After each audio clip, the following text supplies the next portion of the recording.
Hello, everyone, and welcome to this special preview of what's coming up this Wednesday. We're calling it FusterCluck. I'm Jeff Dunphy from Retooling the World, and I'd like to invite you to this Wednesday, May 7th evening at 7 p.m. If you're ready to pull back the curtain and take a peek at what I think might be insightful and might be useful for you. The first half in this time we're going to spend together is going to expose the curious and shady handoff of Canada's government to Mark Carney. Same people, same policies, same disregard for Canadians and especially Albertans. The second half, we trust, will be a bit more uplifting because I want to share my belief that there's a higher purpose going on right here, and it possibly could lead to some sort of a union of both American and Canadian interests hidden beneath the nonsense of going on. So let's give you a taste of what's going on. Excuse me. So here the election happened, April 28th. Mark Carney and the Liberals clinched a minority of government, which it's been a minority government in Canada for some time. This wasn't just a win, it was sort of a master class in political theater.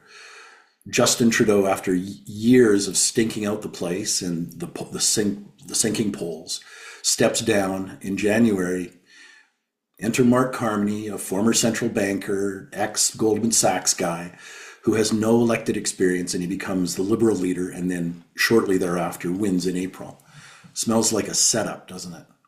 So on Wednesday night, we're going to dig into how this was no accident. Carney, as I said, Bank of Canada, Bank of England, ex-Goldman Sachs guy, and Trudeau's economic advisor, it would seem all throughout Trudeau's role as Prime Minister of Canada. I don't think he's the fresh face that we think he is.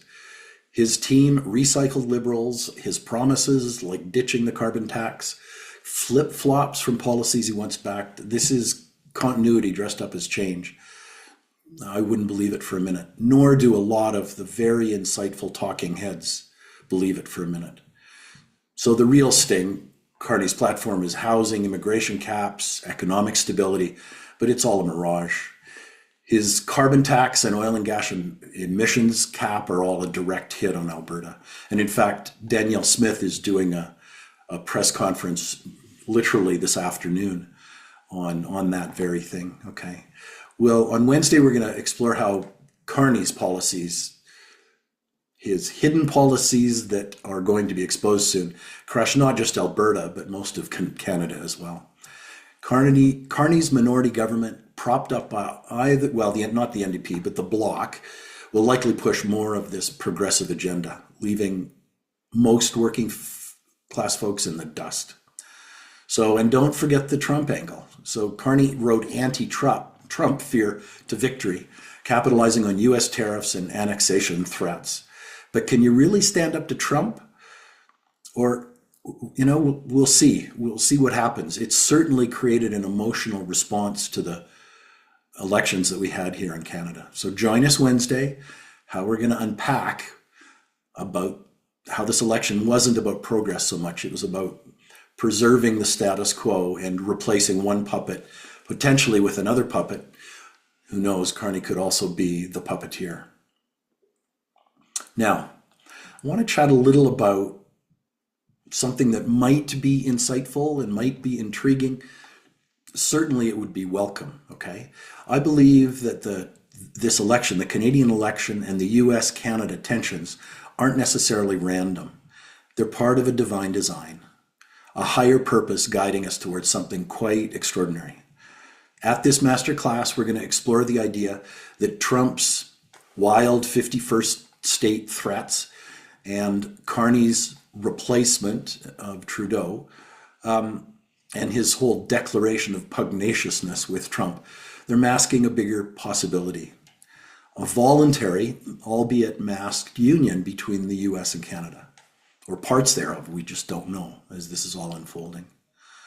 So imagine a North America where Alberta becomes a little more vibrant part of a North American union. Don't know what this is going to look like, okay? But maybe this isn't what it seems to look like on the front, okay? Maybe it's about reimagining it. We could well be knocking on a door of a new age, and at the very least, let's hold the door open for seeing that it might be a possibility.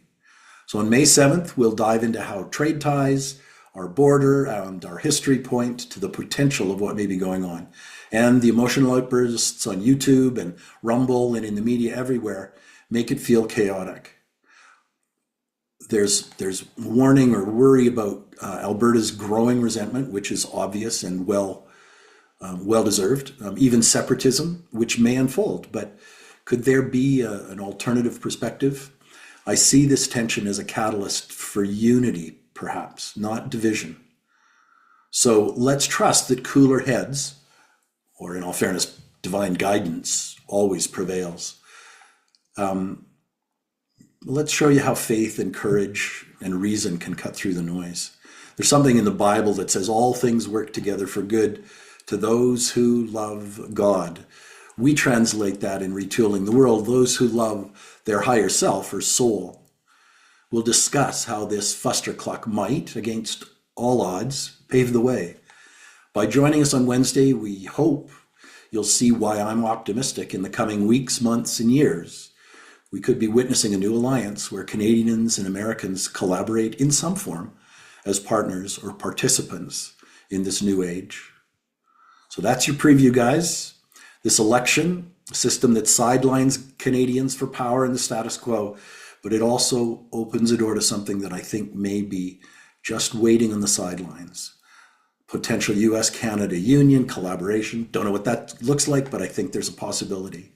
And I'm inviting you to join us live Wednesday evening, the 7th of May, 7 p.m., where we're going to unpack every detail. Click on the link below and let us know. Drop your thoughts in the comment box. Shoot me an email at retoolingtheworld@gmail.com.